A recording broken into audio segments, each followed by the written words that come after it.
Today we have the 2022 BMW i4. This vehicle has done just over 78,000 miles. It has an automatic transmission and a fully electric motor.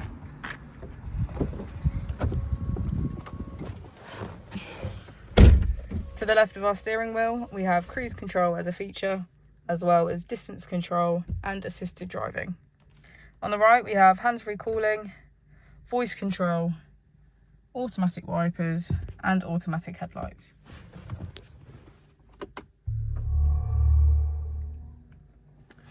On our screen, we can access media, smartphone integration, maps, and navigation.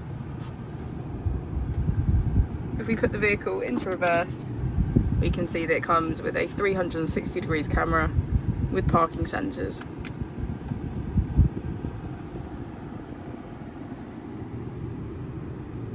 Using our driving mode buttons, we can switch between sport,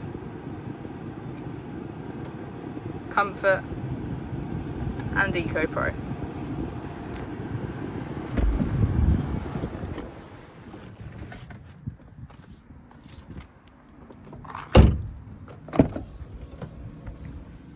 As we go into the back of the vehicle, we can see that all of our seats are cream leather.